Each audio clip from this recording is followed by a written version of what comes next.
Olá Isabel, basta pedir para aderir, por favor.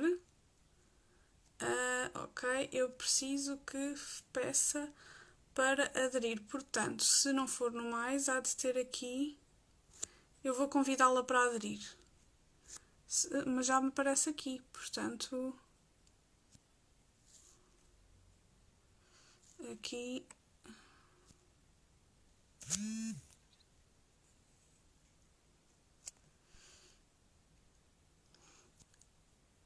Isabel, se estiver a ter dificuldades, boa noite. Ok, aceitar. Boa tarde, não, boa noite, é verdade.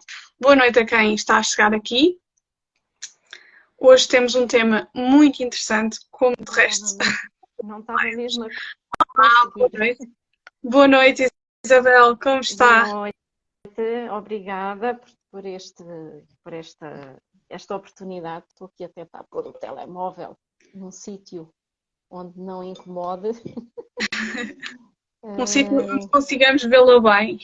Pois, Ver o não, seu... ver bem consegue. Eu tenho é que estar a segurar o telemóvel porque ele está a carregar, desculpe. Não, não há problema nenhum. É, Não há problema nenhum. pronto. Deixe-me só então apresentá-la e apresentar o nosso tema de hoje. O tema de hoje é o arquivo, desconhecido para alguns, conhecido para outros. Esperemos que para muitas pessoas seja ainda conhecido. E hoje tenho comigo Isabel Dias Salvado, que é coordenadora do Arquivo Municipal de Tavira. Isabel, mais uma vez obrigada por estar presente, obrigada por estar aqui. É um gosto enorme tê-la. E de facto vai ajudar-nos a poder falar um bocadinho mais, aliás, a poder abordar o tema do arquivo nas suas diversas vertentes. E eu gostaria de começar por perguntar-lhe de que forma é que, qual foi o caminho que a Isabel traçou até chegar onde está hoje, até chegar ao arquivo, ao trabalho no arquivo. Pois, eu diria que foi um caminho longo, mas vou tentar resumir, porque desde pequenina sonhava ser professora. E quando fui tirar a licenciatura em História, foi numa época em que, ao contrário de hoje, havia excesso de professores, não é?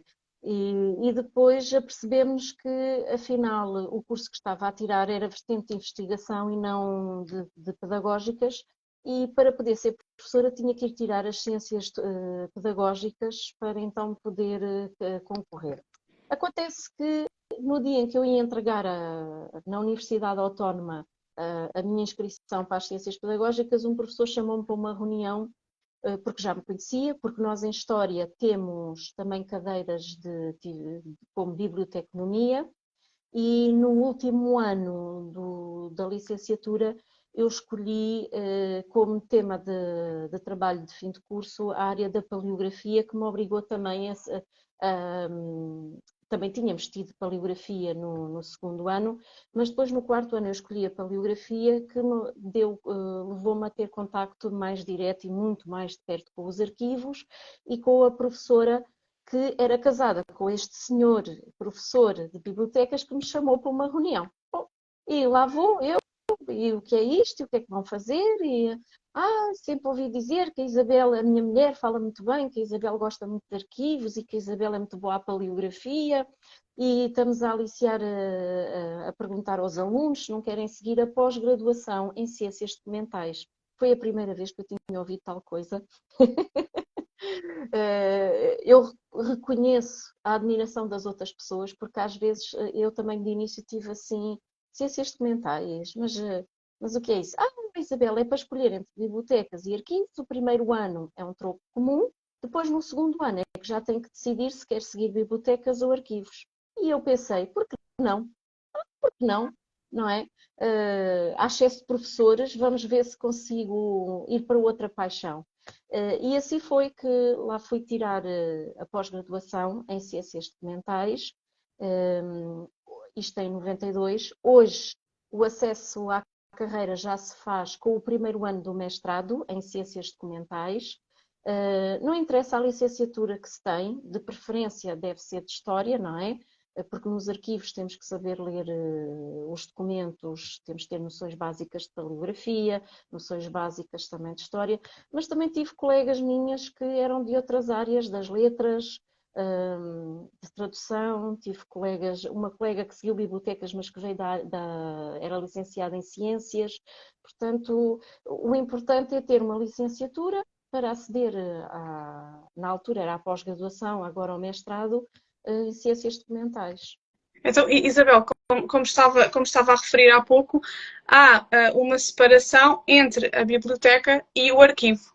Para que as pessoas tenham aqui um esclarecimento maior, muitas vezes tem-se a ideia de que o arquivo e a biblioteca estão no mesmo espaço. Exato. Ou podem partilhar os mesmos trabalhos, as mesmas funções, mas não é de todo portanto, a mesma área. Estamos aqui a falar de questões diferentes. A biblioteca num conceito diferente e também o arquivo. É isto, Isabel, esta separação que... Ambos tratam e gerem informação, mas as bibliotecas é informação resultante da produção do conhecimento humano e que está explanada nas obras literárias e também nas obras do conhecimento humano, daí a classificação decimal universal que eles utilizam para organizar a biblioteca.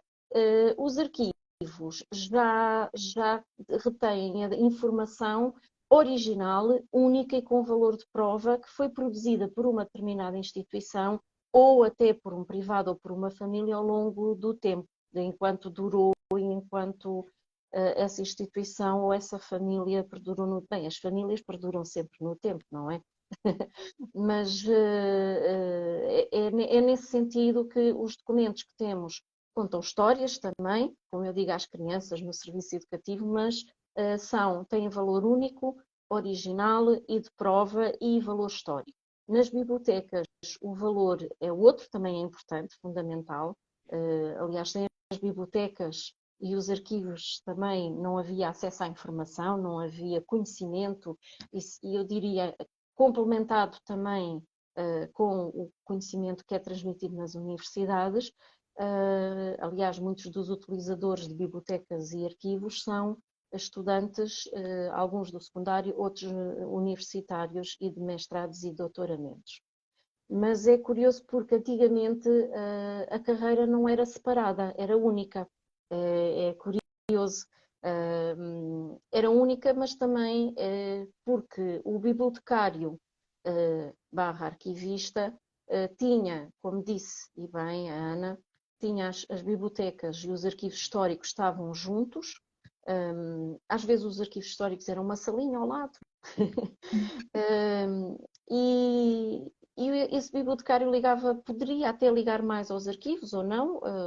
Não quer dizer que fosse da sua 100% de dedicação às bibliotecas, também havia bibliotecários que se dedicavam aos arquivos e eram bons arquivistas, mas as necessidades e a evolução orgânica até das instituições e a complexidade e o aumento do volume documental, penso que terão levado a esta necessidade da distinção na formação entre arquivos e bibliotecas. E hoje então nota-se muito, há uma grande diferença.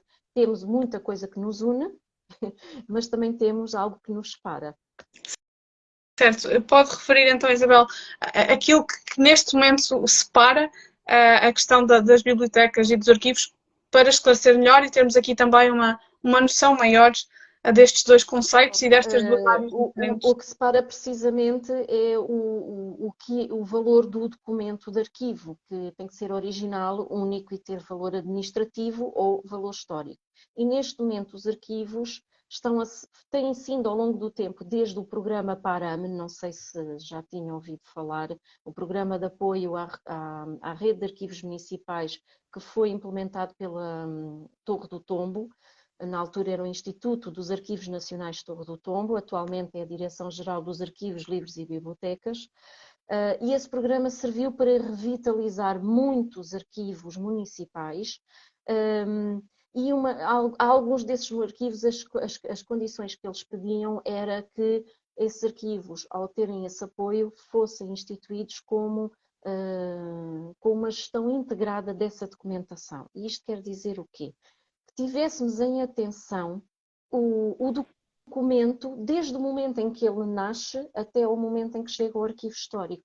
Ou seja, o documento deixou de ser visto, o documento e os livros, por exemplo, os livros de datas, deixaram de ser vistos como meramente como algo que só chega ao arquivo histórico e que só nessa altura é que são tratados, mas como documentos cuja informação é pertinente ser tratada logo desde que ele é criado, seja quando dá entrada no expediente, ou é registada a sua saída, ou quando internamente é iniciado um documento interno à consideração superior. Para que essa gestão permitisse, eu costumo dizer lá no município de Tavira, quando dava sessões internas, que o cuidado que temos hoje com os documentos de hoje vai permitir termos documentos no futuro, mas sem acumularmos aquilo que não precisamos. Então, à nascença do documento, é-lhe logo atribuído um valor. Portanto, valor esse valor administrativo, que aí exatamente, tem um valor de prova, tem um valor de prova e um valor administrativo e jurídico muito elevado, logo nessa fase, não é? Portanto, é importante categorizar o documento logo à nascença do mesmo, não é? Logo à partida, sim, a partir do momento em que o documento é criado. Sim, sim, e presentemente chegámos a um ponto em que a Direção-Geral, a DG Lab, nós costumamos dizer que a sigla da Direção-Geral do Livro, Arquivo e Bibliotecas é a DG Lab. Têm vindo a fazer um trabalho ao nível da classificação, de forma a que esta seja comum a todas as instituições públicas e que seja interoperável, com uma semântica interoperável, para que se possa ser aplicada nos programas de gestão documental. Confesso que como é que isto vai depois ser feito a nível de passagem para o arquivo histórico, ainda estamos todos na expectativa, mas a ideia é que já a nível dos sistemas de informação se consiga controlar esta informação e poder logo, com a classificação que ela recebe, ter também já definido o seu prazo e o seu destino final. Por exemplo, se é conservado por 10, 15, 20 anos e se no fim desse prazo é eliminado ou se é conservado perpetuamente. A Isabel falou aqui de um ponto que me parece interessante, que é a diferença entre um arquivo, digo eu, de documentação geral e depois o arquivo histórico, não é? De documentação histórica. Eu penso que este arquivo, claro que neste momento o que se dá mais valor é o arquivo de documentação histórica, embora o arquivo de documentação, digo eu, geral, não será este o termo, mas o arquivo de documentação geral está um bocadinho em segundo plano. As pessoas têm muita curiosidade, pelo menos eu sou uma grande amante de história, portanto tenho uma certa curiosidade em relação ao arquivo histórico. O que é que podemos encontrar no arquivo histórico, Isabel? Que mundos é que podemos encontrar? Muitos. E aí também depende do tipo de arquivo que estamos a entrar e do tipo de documentação que procuramos, não é? As pessoas, se estiverem a fazer investigação genealógica sobre quererem saber quem foram os seus antepassados, devem começar, obviamente, pelos arquivos distritais, porque com a implantação da República saiu a lei a dizer que a partir de 1910 eram incorporados os registros de batismo, testamento e de óbito, passavam a ser incorporados, com mais de 100 anos, atenção, passavam a ser incorporados nos arquivos distritais. Os arquivos municipais, como o nome diz, são arquivos que detêm maioritariamente documentação produzida pelas câmaras municipais, mas também têm outros pequenos fundos provenientes de doações, às vezes fundos que já lá estavam, e até da própria história do Conselho e da própria evolução administrativa que houve. Por exemplo, Tavira já tinha, temos documentação da Corregedoria da Comarca de Tavira, da Provedoria da Comarca de Tavira, da Administração do Conselho, que foram entidades públicas que existiram, que deram origem depois a outras entidades, mas a parte dessa documentação está connosco no Arquivo Tavira. Não toda, infelizmente, mas alguma. Mas depois, quando eu cheguei a Tavira, vi que havia já documentação de outros pequenos fundos. Eu vou dar a título de exemplo, é um fundo muito pequenino, é constituído por 4 ou 5 livros, se a memória não me falha, que é o fundo do Centro Republicano de Tavira, quando foi os 100 anos das comemorações da implantação da República, este fundo também foi muito consultado. Mas normalmente, quando o investigador chega aos arquivos e não sabe muito bem o que há de fazer, a primeira pergunta que nós fazemos é: olha, já definiu uma baliza cronológica um período inicial e um período final. Eu queria ver tudo o que há do século XVIII e XIX. Quando veem o volume documental que existe de correspondência ou de atas e o tipo de letra, pois se calhar é melhor mesmo refinar as minhas datas e reduzir o meu período temporal, porque eu disse, pois é melhor verem com o vosso professor de que acompanha a tese. Isto aconteceu-me com estudantes de arquitetura, não é? Outra coisa curiosa é que acham que chegam aos arquivos e encontram os arquivos com muitas fotografias. Pronto, o século XIX, realmente, no fim do século XIX surgiu a fotografia, mas os arquivos nem todos têm muitas fotografias e nem todos têm já o produto-chave na mão. E para isso servem os centros de documentação. Eu não falei no início. Os centros de documentação são também outra área importante de gestão da informação. Normalmente lá trabalham mais os bibliotecários do que os arquivos.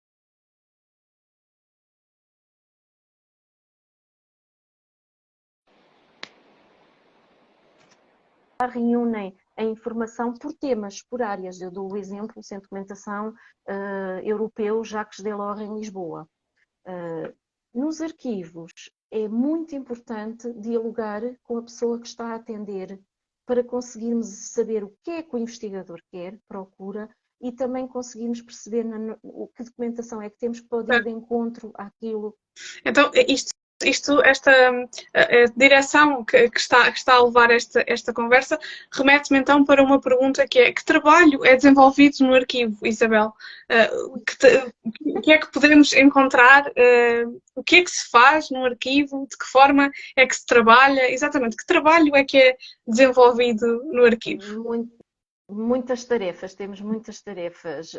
Para já naquilo que genericamente chamamos o tratamento arquivístico, que vai desde a descrição documental da documentação, que é feita ao abrigo de normas internacionais emitidas pelo Conselho Internacional de Arquivos. A mais usual é a ISAD, International Standard Archival Description, que é a norma internacional de descrição mesmo, que é mais comum e usada para a descrição arquivística, para que haja também uma normalização, para que toda a informação que estamos a registar possa, em todos os programas, ser exportada àqueles registros quando um programa deixa de funcionar ou adotamos um novo programa porque ele é melhor, conseguimos exportar esses registros de forma segura e sem grandes margens de erros. Essa descrição antigamente era feita em papel, muito rudimentar, também em fichas de arquivo. Eu costumo dizer que os antigos arquivistas eram muitos assistentes administrativos. Não havia assim tantos arquivistas com a pós-graduação, licenciados, a trabalhar nos arquivos, e ainda hoje muitos arquivos não têm. Às vezes a dimensão da própria Câmara não permite ter um grande quadro de pessoal. Então, fazemos essa descrição arquivística para auxiliar precisamente a organizar e a recuperar a informação. Às vezes a descrição arquivística muitas vezes implica e obriga a ordenar cronologicamente a documentação quando ela não está assim ordenada, a perceber o contexto em que a documentação foi produzida. Essa é a parte que eu mais gosto, porque obriga-me a estudar, a investigar, aquela investigação que eu nunca consegui fazer. E acabo por ser também aí um bocadinho historiadora da história do próprio documento, não é? Outras tarefas que temos importantes é todos os dias verificar os depósitos, as condições de preservação, de conservação, de temperatura, de umidade. Hoje em dia já temos uns data loggers que só temos que ter o trabalho no fim do mês, ligá-los ao computador e ele dar-nos os dados. Ao longo do dia nós verificamos, ora, hoje está a chover muito, está muita umidade, vamos cá ver que temperatura é que está registada no ecrã, para saber se temos que pôr os desumidificadores em ação para nos ajudar a controlar a umidade para não danificar o papel. Portanto, temos também que fazer às vezes higienização dos documentos, que é limpeza com umas escovinhas. Às vezes não há dinheiro para comprar esses pincéis especiais. Basta até aqueles pincéis que as senhoras usam na maquilhagem. Quando fazemos essa higienização temos que nos proteger, como é óbvio, com luvas, com umas batas, principalmente se a pessoa que estiver a fazer o tratamento tiver problemas de alergia. Temos ainda também o atendimento ao público, para tirar dúvidas, questões, embora nos arquivos a afluência do público é muito menor do que a afluência nas bibliotecas. É pena, porque quem vai aos arquivos só vai... Diga. Exatamente, e referindo aqui, porque é que acha que isso acontece? Que há uma maior adesão em relação às bibliotecas e uma muito menor, comparativamente menor, em relação aos arquivos? Bom, primeiro, porque quem procura os arquivos normalmente é porque tem uma necessidade de algo, ou fazer investigação, ou então provar algo da vida cívica, ou a nível financeiro, ou a nível patrimonial. Só nesses casos é que procuram os arquivos. E os arquivos muitas vezes são concebidos sem espaços de lazer, por oposição às bibliotecas, que têm sempre aquela preocupação de terem sido construídas com algum espaço de lazer. Tem sempre um barzinho, ou algumas, nem todas. Eu sei que a de Beja, quando eu fui visitar, não tinha um espaço ao ar livre, mas tinham aquilo que eu chamo uma praça central. Recomendo visitarem a Biblioteca Municipal de Beja e a do Seixal também, que eu gostei muito. Mas, por exemplo, a de Tavira tem até um jardim, uma zona com um pátio muito agradável. E nas bibliotecas as pessoas às vezes não vão só para investigar, vão também para ler revistas, vão também à procura de momentos de tranquilidade, vão procurar às vezes formas de ocupar também e ensinar os seus filhos. As bibliotecas têm uma dimensão e uma valência muito maior do que os arquivos, embora os arquivos abranjam e façam prova da vida do cidadão, não é? Mas eu penso que tem a ver por aí. Quem vai aos arquivos é porque realmente precisa e necessita de provar algo. Não certo, e de se facto, claramente respondeu muito bem e agradeço-lhe. Temos todo este mundo arquivístico, não é? Por explorar. A Isabel faz questão, de facto, de o dizer e muito bem. Estamos aqui a explorar este tema. Para quem está a entrar agora, estamos aqui a explorar o tema do arquivo, que é um tema muito interessante. Isabel, de que forma, portanto, um cidadão comum consulta um arquivo? Terá sempre a orientação de um técnico arquivista, à partida, mas que linhas orientadoras será necessário dar ao técnico arquivista para que nos possamos orientar e direcionar para aquilo que realmente pretendemos? Idealmente, eu nesse aspecto em Tavira temos sorte, muita sorte, porque temos um colega que faz o atendimento ao público de forma excepcional, porque ele tem muitos conhecimentos de genealogia, de heráldica e sobre a história de Tavira, e isso é fundamental, ter conhecimentos sobre o concelho onde o arquivo se insere, e no caso dos arquivos municipais, e para poder então melhor questionar, eu não diria questionar, mas esclarecer as dúvidas dos utilizadores para os orientar, não é? Outra coisa que às vezes os utilizadores pensam é que chegam lá num dia e consultam tudo num dia, que é como comprar um carro, compram tudo produto-chave na mão e levam tudo feito, não é bem assim, exige muitas horas, quem estuda, faz investigação na área da sociologia e da história sabe disso, são muitas horas, como diria o meu pai, a queimar as pestanas, a ler documentos e documentos, e depois os documentos são como as cerejas, como aquele provérbio que a conversa é como as cerejas. Os documentos também, porque às vezes não estávamos à espera e num documento que pensávamos que não nos iria dizer nada, encontramos lá pistas para a referência a outros documentos que podem vir a ser importantes. Por isso, eu falo por mim, eu sou um bocado perigosa, porque, por exemplo, quando recebemos uma doação, há o perigo de perdermos muito tempo a analisar aqueles documentos e a ver a preciosidade daqueles documentos. E não podemos perder tempo a analisar tudo em detalhe, porque o tempo urge, é necessário fazer o inventário e criar um quadro de classificação para aquela doação, porque a doação tem que ir à reunião de Câmara, porque tem que ser tudo formalizado de acordo com a lei, mas temos a tentação muitas vezes de nos perder a olhar os documentos, porque os documentos também nos dão pistas e coisas engraçadas, curiosas, muitas curiosidades, para outros documentos e outras informações. Por exemplo, tivemos recentemente uma doação que ainda não se concretizou, que viemos a descobrir que a doação daquele arquivo de família estava relacionado com uma doação bibliográfica que foi feita à nossa biblioteca por outra pessoa, não tem nada a ver com a família que doou, e nós até já tínhamos também no arquivo alguns documentos relacionados com essa família. Portanto, eu costumo dizer que quando vamos aos arquivos vamos montar um puzzle. O investigador vai montar o puzzle. Não é? E às vezes é preciso estar muito tempo a conversar com o investigador, perceber o que precisa, o que quer, para tentar orientar. Quando não temos a documentação que o investigador procura, também tentamos orientá-lo para que arquivos se devem dirigir. Eu acho que isso é fundamental. Porque as pessoas perdem-se muitas vezes e para não perderem tempo a bater em portas erradas, é fundamental também pedirmos informações a outros arquivos. Isto aconteceu muitas vezes, para ter a certeza que estou a indicar o caminho certo para determinado utilizador. Isso é muito importante.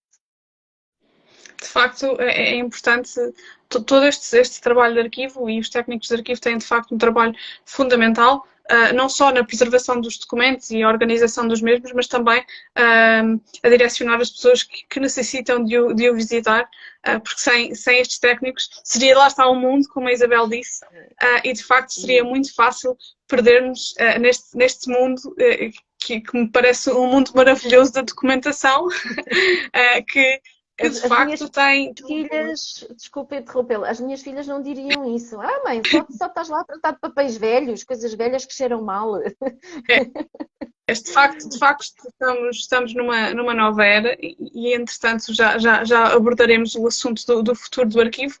Mas antes eu gostaria de colocar outra questão, que é, Isabel, os arquivos continuam a ter muitas doações? Portanto, mesmo doações particulares, existe esta doação, este perpetuar da preservação dos documentos, sejam eles à partida de família, não é? Ou documentos empresariais, não sei. Contrariamente para o volume de documentação que existe, não. Que eu penso que exista a nível particular e de algumas empresas, não. Mas eu não posso falar porque eu não tenho conhecimento do número de doações que são feitas aos arquivos distritais ou nos outros arquivos municipais, não é? Só tenho conhecimento do Tavira, onde estou lá há 23 anos e é curioso que só desde 2019 é que têm surgido doações de famílias. Antes disso eram coisas pontuais, um senhor que conseguiu descobrir documentação que estava num contentor de uma obra e muito conscientemente pegou nessa documentação e foi entregar ao arquivo. E as pessoas às vezes pensam, está num contentor de obra, isto não tem interesse, vai embora, vai para o lixo. Tivemos também a doação de um senhor reconhecido em Tavira, que é a neta dele, o Manuel Virgínio Pires, que também foi poeta e escreveu algumas obras de teatro e redigiu também um jornal, o jornal O Povo Algarvio, se salvo erro, se a memória não me falha, e a neta pediu-nos para irmos lá à casa buscar a biblioteca e o arquivo do seu pai e do seu avô. Nós ficámos com o arquivo, com algumas obras bibliográficas, mas a maioria foi para a biblioteca. E é curioso que temos peças manuscritas por este senhor e algumas até censuradas com o lápis azul da censura, daquilo que ele não poderia publicar. Não é? É engraçado. Mas, tendo em conta aquilo que as famílias têm nas suas gavetas, têm guardado, deveria haver mais doações.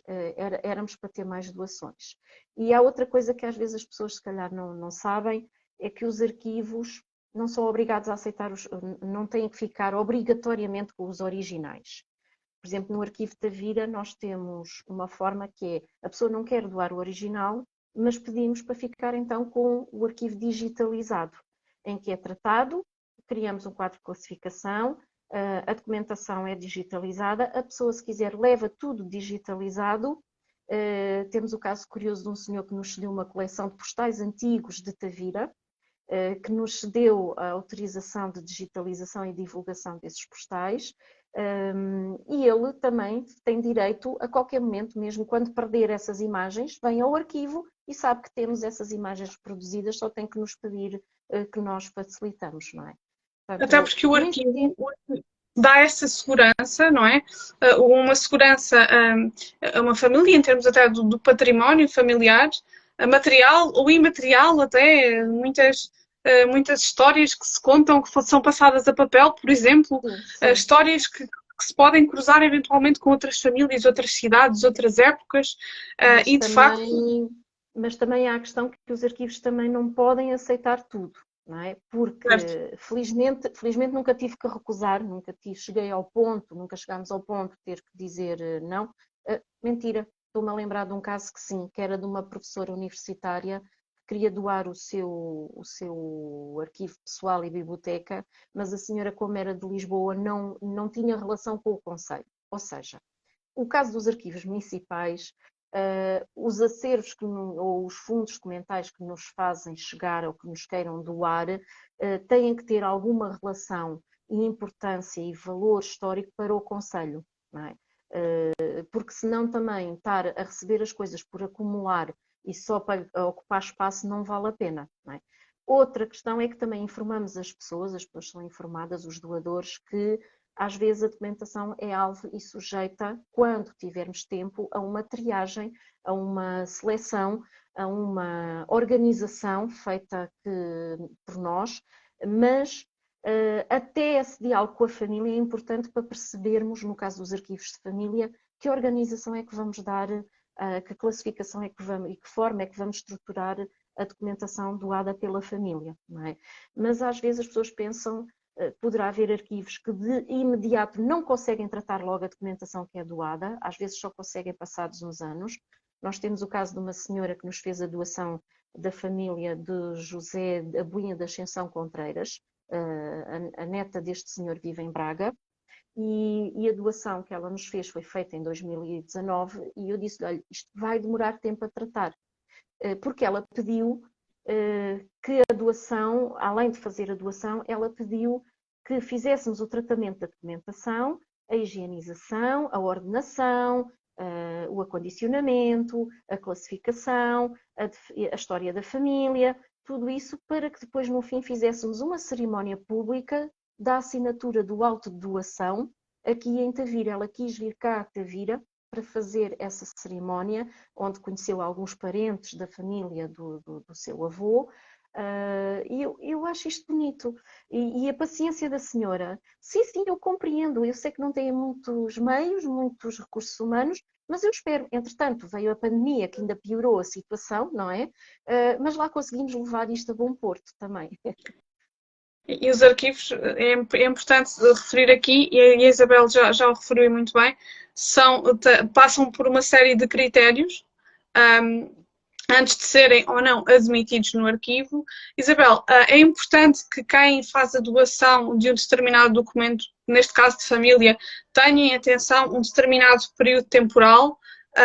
Algum outro critério que a Isabel acha que seja pertinente referir? Eu acho que é importante por causa da proteção dos dados pessoais, por causa até de questões, se for um arquivo de família e se houver em família questões de partilhas a decorrer, esses documentos respeitantes a essa época mais recente não devem ser doados, por razões óbvias, não é? Sim.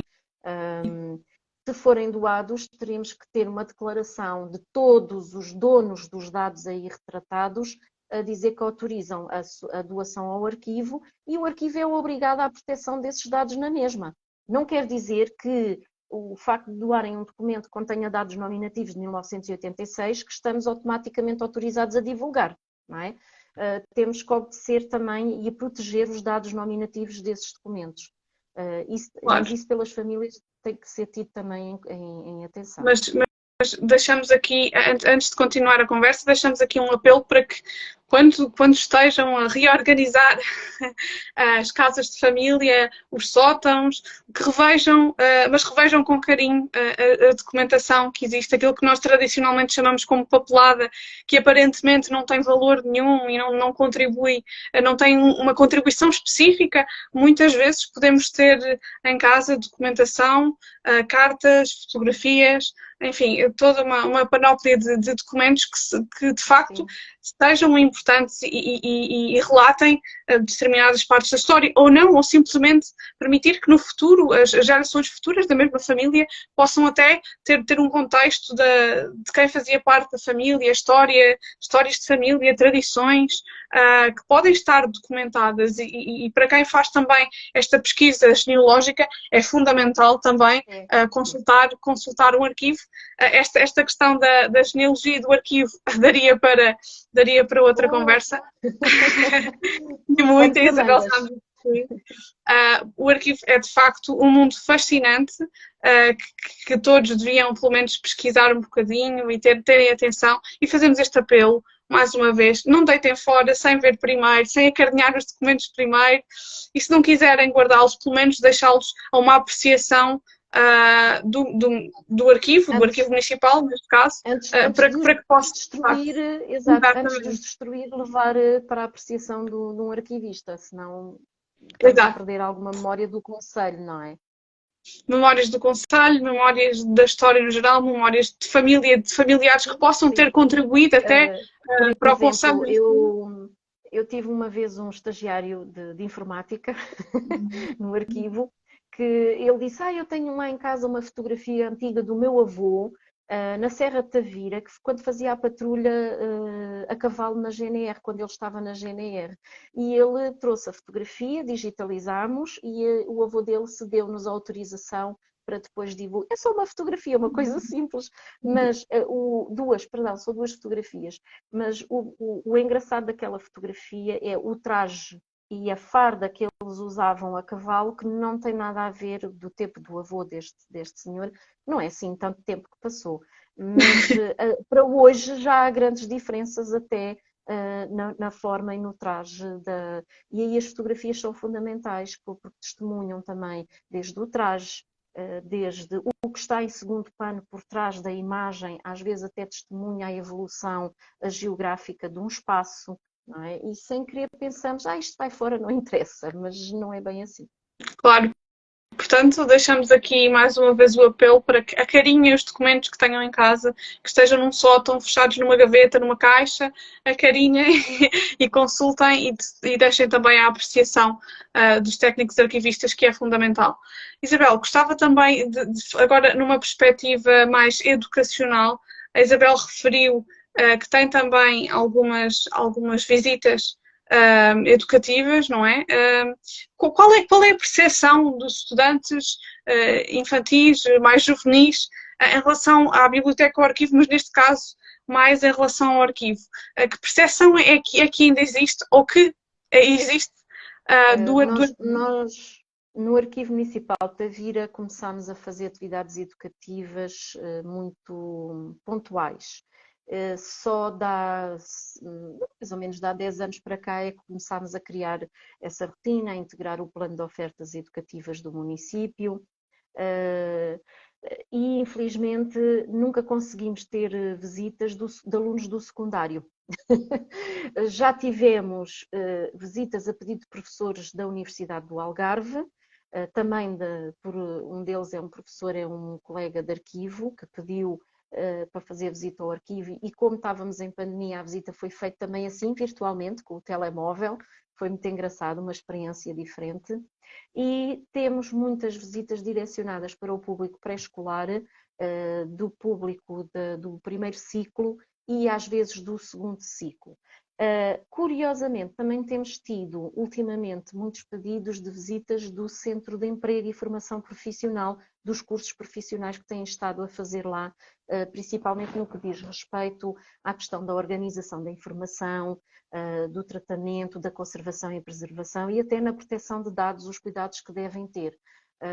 e têm vindo ao arquivo, fazem a visita, fazemos pequenas sessões com estes alunos. Claro que a parte mais divertida e engraçada é com as crianças, com os mais jovens. É ao mesmo tempo cansativo, mas enriquecedor também. Ganhamos de lado a lado de ambas as partes. De início não sabíamos muito bem como transmitir a mensagem, depois fomos percebendo que temos que transmitir uma ideia de cada vez, não estar com muita coisa, porque as crianças ao fim de 20 minutos perdem o foco da atenção, e criar atividades divertidas, como por exemplo a falar sobre a crónica da conquista do Reino do Algarve e de como Dom Pai Pérez Correia conquistou Tavira. Inventámos a atividade com pastas de arquivo vazias. Eles fazem uma espécie de um puzzle em 3D, existe também trabalho de grupo e de equipa. Eles são desafiados a construir um castelo que eles achariam que seria o castelo que Dom Pai Pérez Correia iria conquistar. Pronto.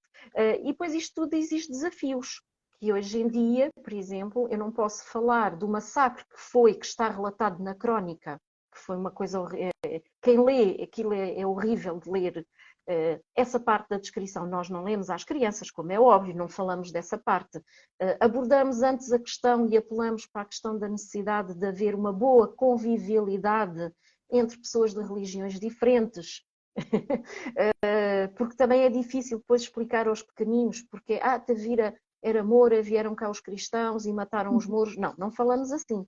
Temos que ser um bocadinho mais polidos, diplomáticos também, para não ofender suscetibilidades, até porque temos outro desafio, que são, temos recebido turmas com crianças de outras nacionalidades e de outras religiões. Não é? Temos de ter isso também em conta. Portanto, é cada vez mais importante ter aqui um âmbito de inclusão, não é? Principalmente Sim. crenças religiosas, entre outras, mas de facto há sempre esta necessidade de inclusão dos pequeninos entenderem que de facto é importante esta cordialidade entre pessoas que pensam de maneira diferente e sentem de maneira diferente e têm crenças diferentes. Isabel, estavas a falar... não é alterar a história. Claro. Não é, vamos lá ver, claro. Não interpretem isto como agora a moda que houve com aquela polémica dos livros acho que foi nos Estados Unidos, que alteraram a história porque tiveram que retirar determinadas palavras por não ser politicamente correto. Não é essa a questão. Aqui a questão é também não incentivar à rivalidade racial, ao racismo e à divisão religiosa, não incentivar a isso, e porque começa desde pequenino é que se torce o pepino, não é?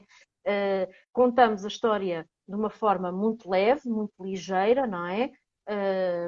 E focamos mais em alguns detalhes, porque, por exemplo, a lenda da conquista de Tavira, toda a gente diz que eram 7 cavaleiros, mas não eram 7 cavaleiros, eram 6 cavaleiros e um mercador que estava a passar.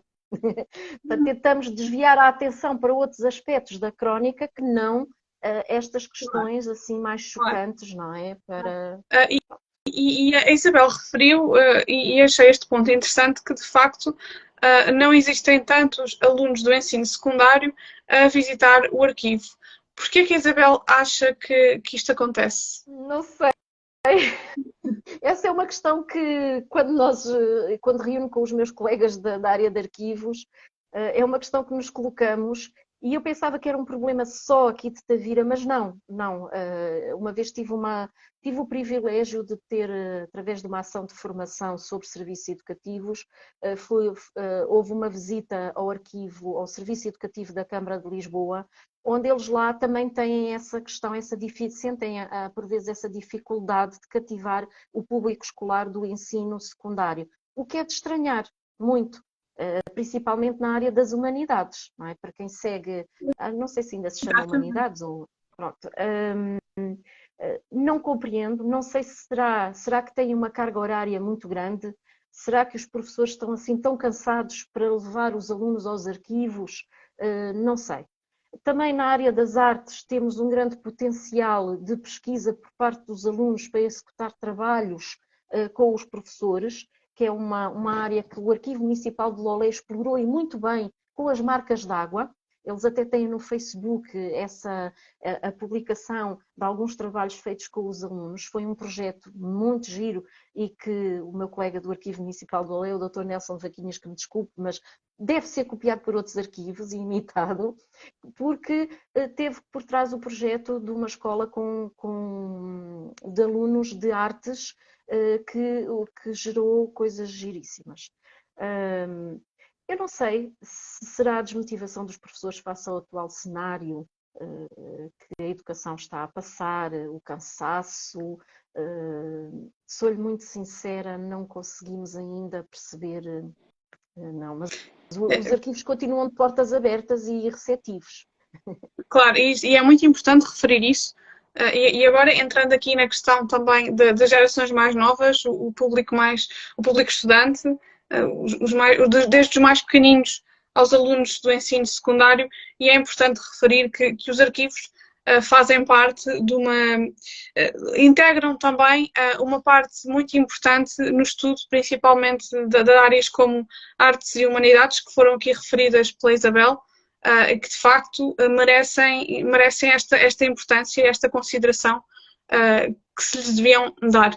E falámos aqui também destas gerações mais novas, e eu gostaria também de colocar outra questão que me parece fundamental e vai de encontro também àquilo que temos falado, àquilo que falámos também há pouco, que é o futuro do arquivo. Isabel, que futuro prevê para o arquivo?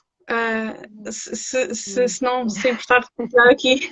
Olha, essa questão faz-me lembrar quando comecei a frequentar a pós-graduação em Ciências Documentais no primeiro ano na Universidade Autónoma. Os professores, não só o professor de informática, mas também os professores de outras cadeiras, colocavam-nos a questão da maravilha que era os CDs e os DVDs que já conseguiam conter uma enciclopédia. E então perguntavam-nos o que é que achávamos, se as bibliotecas do futuro iriam ter livros, se o papel ia deixar de existir, se não. E nós, muitos, havia uns que diziam, não, que disparate, o papel não vai deixar de existir, isso é impossível, vai ser impossível. E é verdade, o papel nunca deixou de existir.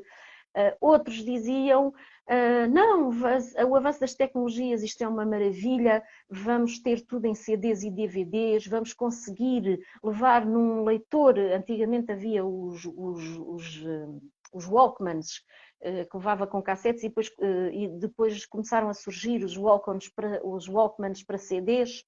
Não, vamos conseguir ter audiolivros e vamos no comboio a ouvir os livros em vez de ler, vamos descansar a vista, Bom, todas essas perspectivas futuristas eram faladas num prazo de 20 anos, não é? Entretanto já passaram mais desses 20 anos e muito disso não se concretizou. O que é que se concretizou foi uma revolução, sim, com as tecnologias, uma revolução com as redes sociais, que tivemos que todos nós nos adaptar, mas eu acho que o grande desafio dos arquivos é que as pessoas ainda não se mentalizaram de uma coisa.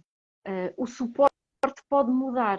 Nós podemos deixar no futuro de ter informação em papel, mas passamos a ter informação na cloud, informação criada digitalmente nos sistemas de informação de gestão documental das entidades públicas e privadas, mas a informação não deixa de existir e não deixa de ter que ser tratada, avaliada e perceber o que é que tem pertinência guardar e valor para a história, para o futuro, e preocupa-me muito, porque veio a moda primeiro, isto tudo foi uma moda do digital, da digitalização, uma moda que pegou e ficou, que é prática, não é? E temos de repente uma moda que acelerou muito depressa a substituição do papel como suporte da informação para o digital, os PDFs, os JPEGs, as imagens que circulam nos nossos sistemas com aqueles programas agora não me lembro o nome, dos programas de desenho das plantas de arquitetura. E nós, arquivistas, questionamos muito. Eu costumo dizer, bom, daqui a 16 anos já não estou no arquivo, não tenho que me preocupar com isso. Tenho pena dos que aí vêm, Eu tenho pena dos que aí vêm, que vão ter que quase que andar. Eu vou fazer uso das palavras de um nosso antigo chefe de divisão de informática, o Stelmo Barbosa, que ele é informático, e ele dizia-me assim: bom, eu não sei se no futuro vamos ter os arqueólogos arquivistas. Os arqueólogos digitais arquivistas para andar nos servidores à procura da informação e da documentação. E é por aí que o arquivista tem que começar também a deixar um bocadinho o arquivo histórico e a pensar que o futuro da organização, se eu quero ter arquivo histórico daqui a 100 anos, 50 anos, isto tem que ser pensado logo quando o documento é criado, como eu disse há bocado. Não é? Porque é preocupante. Depois não se... é fácil, eu chego ao computador, digito uma palavra de pesquisa e encontro tudo. Pois é, mas depois não nos podemos esquecer que existem 500 processos nos quais foi utilizada a mesma palavra de pesquisa no mesmo título e tem que saber saber filtrar o que é pertinente e o que não é. Pronto, aí, como eu disse há bocado, veio uma grande ajuda à nova portaria de avaliação que tem em conta esta nova classificação semântica e interoperável, que já se perspectiva preparar o caminho para ser menos uma preocupação no futuro. Mas eu fico preocupada porque a obsolescência da tecnologia é muito rápida. Passamos de repente, nós agora temos computadores que já nem sequer trazem leitores de CDs e DVDs, informação que fica em CDs e DVDs que temos que saber e descobrir como é que essa informação é migrada para outras plataformas e como é que vamos assegurar a disponibilização da informação nessas plataformas de forma fidedigna, de forma a garantir a autenticidade, a fidedignidade e a originalidade da documentação. Isso é um grande... E sem que seja alterada e pirateada, também é outra questão que me preocupa muito. De facto, nós, na nossa vida cotidiana, não damos o devido valor à documentação que temos guardada nos nossos computadores e noutros dispositivos e equipamentos, mas é importante referir aqui, e como a Isabel nos alertou, é muito importante referir, terem atenção à origem do documento e classificá-lo logo à partida e ter noção da pertinência do documento no futuro ou não. Portanto, de facto, ter aqui uma atenção em relação à organização do documento, à forma como é concebido, o propósito pelo qual é concebido, é muito importante. E temos este trabalho que é importante não só nos nossos computadores e na nossa vida pessoal, e que futuramente irá ser de extrema importância também naquilo que são os arquivos municipais e outros equipamentos agregadores de documentação que depois, mais tarde, precisarão de um tratamento e de uma forma de rever esta documentação que seja muito mais facilitada e que depois proporcione também, novamente, uma pesquisa histórica e mais de vertente de investigação que seja mais direcionada e que o tempo seja mais produtivo na investigação e não propriamente este mar de documentos que muitas vezes encontramos e nos perdemos, que é fundamental. Outra coisa que a Isabel referiu aqui que é muito importante e mais em jeito de conclusão, trazer as gerações mais novas ao arquivo e de facto mostrar a importância que o arquivo tem, não só a nível pessoal, como referimos aqui da nossa documentação, mas depois a nível histórico do local onde estamos, do local onde se insere o arquivo, é fundamental. Portanto, é importante também que revamos os nossos documentos a nível pessoal para conseguir um critério, conseguir ter pelo menos um critério em que possamos reunir a documentação e perceber se ela é pertinente para o arquivo e não é, que é uma coisa que muitas pessoas não valorizam também a importância dos documentos em casa, documentos antigos de pais, avós, bisavós, tios, primos, que ficam guardados muitas vezes nos sótãos das nossas casas ou numa caixa ou numa gaveta e que de facto não damos a devida importância e depois temos ali também todo um contexto histórico que a Isabel referiu e que eu achei até bastante pertinente, o facto de apenas uma fotografia, pelo menos, conter tanta informação, não é? O traje, a geografia do local em si, as circunstâncias em que a mesma foi tirada, tudo isto nos remete então para a importância dos documentos que temos. Não sei se a Isabel quer deixar aqui mais alguma informação. Sim, eu gostava também de dizer, se não querem pensar na pertinência e no valor desses documentos que têm em casa para o futuro, o seu contributo futuro para a história, pensem pelo menos no imediato. Porque todos nós temos pagar impostos, todos nós temos que ter a nossa contabilidade organizada, em dia, e até por aí convém termos o nosso arquivo organizado. E muitas vezes o que é que acontece quando é a altura de chegar à apresentação do IRS, ó tio, que não tem nada preparado. Eu confesso que aqui até ter a minha segunda filha, era eu que cá em casa organizava tudo e a nossa contabilista dizia, bom, vocês são os únicos que entregam tudo devidamente organizado e categorizado e tudo esquematizado e eu fazia isso, dava-me esse trabalho. Depois de ter nascido a minha segunda filha, comecei a estar mais cansada, agora as coisas já vão um bocadinho mais desorganizadas e aí aplica-se o provérbio em casa de ferreiro, espeto de pau. Mas pronto. Mas temos que pensar sempre nessa pertinência, que documentos é que devemos guardar, o contrato da renda da casa, o contrato de trabalho, o recibo de vencimento, pronto. E depois pensamos, isso ainda sou muito novo para pensar nisso, guarda-se, e depois não sabemos onde é que as coisas estão. Eu aconselho em casa a terem sempre um local de arquivo para ser sempre o mesmo, a mesma zona, o mesmo local onde colocam esses documentos importantes. Porque quando for preciso procurar algo, espera lá, isto já sei onde está. Porque se andamos hoje, ponho num lado um documento, o contrato da casa, amanhã ponho no outro lado o contrato, sei lá, com a empresa de telecomunicações. Depois já vou pôr o contrato das águas no outro lado. Às páginas tantas não nos lembramos onde temos as coisas.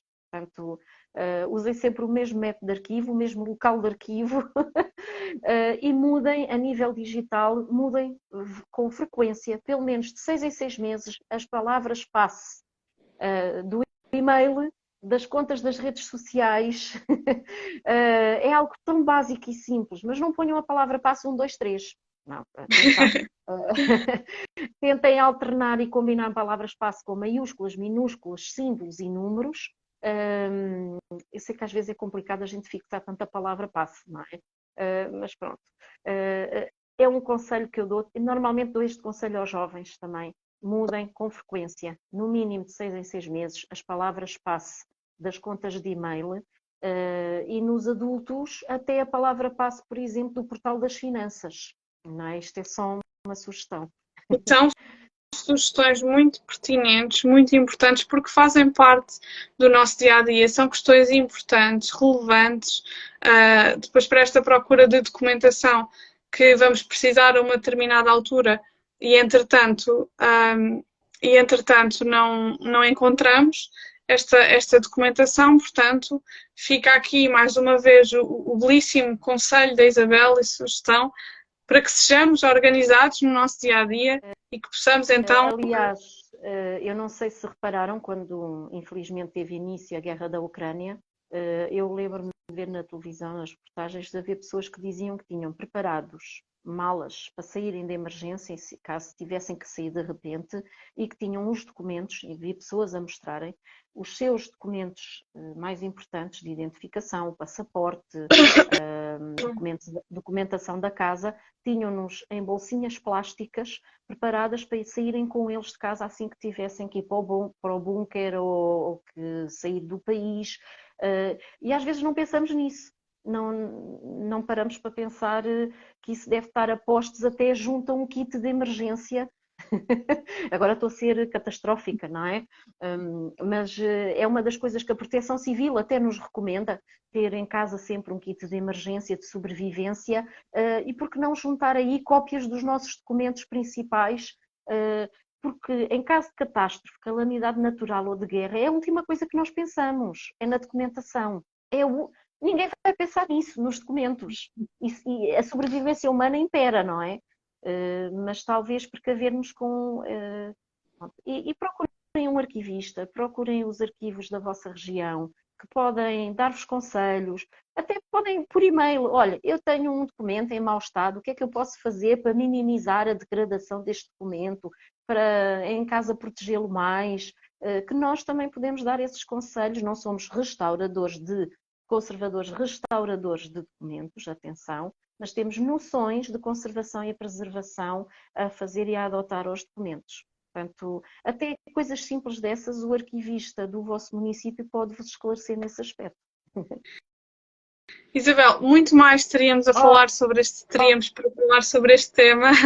Realmente as conversas são como as cerejas e então há temas que se ramificam por imensas áreas depois muito interessantes e muito importantes. E eu diria que nos arquivos, os arquivos têm a ver com tudo na vida, com praticamente tudo na vida. Exato. Quero, Isabel, diga, não sei se quer acrescentar alguma coisa. E a agradecer esta oportunidade, desta entrevista no Instagram. Para mim é a primeira vez, uma experiência diferente. A primeira de muitas, porque temos de facto muitos temas interessantes. Porque há também outros arquivistas com muito mais experiência noutras áreas, porque depois cada arquivista também tem as suas... Uns são mais especializados na parte do arquivo histórico, outros só com o arquivo intermédio, outros mais com a questão da preservação e da conservação, mas daí eu ter-se lembrado de mim, da confiança depositada. Não é que não existam, há outras pessoas que também desenvolvem trabalhos meritórios no Algarve e no país todo. Claro que sim. Isabel, para terminar esta conversa, foi um gosto tê-la aqui comigo esta noite. Muito obrigada por estar aqui hoje e por partilhar esta informação que é de facto tão interessante e tão pertinente para todos nós, para todos os que assistiram a esta conversa, precisamente para as pessoas que estiveram aqui a assistir à nossa conversa. Muito obrigada por terem estado presentes, obrigada por estarem a aderir a esta conversa e estarem muito atentos, e temos aqui reações muito positivas a esta conversa que de facto eu e a Isabel agradecemos bastante. Não sei se alguém agora neste intermédio, enquanto eu vou terminando aqui, querem deixar algum comentário, alguma sugestão. Isabel, não sei se... Eu queria agradecer este projeto, esta iniciativa que a Ana está a fazer. Continue. Força, continue. Muito obrigada. Porque é muito interessante e diferente e traz até um ar fresco ao Instagram. Muito obrigada, Isabel. É de facto para mim um prazer ter estas conversas que nos acrescentam tanto e trazer também pessoas que me acrescentam não só a mim, mas depois também a quem assiste às nossas conversas. Portanto, obrigada também a quem assistiu. Esta conversa vai ficar gravada no meu perfil pessoal de Instagram. Para quem já segue, ela vai ficar gravada. Para quem ainda não segue, basta consultar depois o separador dos vídeos. Vai estar lá para uma memória futura, para consulta futura também. Exatamente, para arquivo e muito bem catalogada, penso eu, espero eu, pelo menos, aqui com o apoio da Isabel. Vai ficar disponível para a Isabel também depois poder informar quem do seu lado esteja interessada em ver ou rever esta conversa, neste caso rever, já que estamos a terminar. Por isso quero agradecer mais uma vez à Isabel que esteve comigo. Foi um prazer enorme e um gosto. Espero ter a oportunidade de futuramente termos outra conversa ramificada já para outro tema, tendo sempre como base o tema dos arquivos, que é de facto muito importante. E, portanto, não há nada mais a acrescentar. Na conversa haveria sempre, mas aqui não temos, da parte de quem nos ouve, não temos dúvidas ou qualquer outro comentário a fazer. Agradecer a presença a todos esta noite. Mais uma vez, muito obrigada, Isabel, por esta oportunidade e espero ter a oportunidade de estar consigo mais vezes. Muito obrigada, uma boa noite e boa noite a quem esteve aqui connosco. Boa noite, Isabel. Muito obrigada. Boa noite, obrigada, bem-aja. Obrigada, Isabel. Boa noite.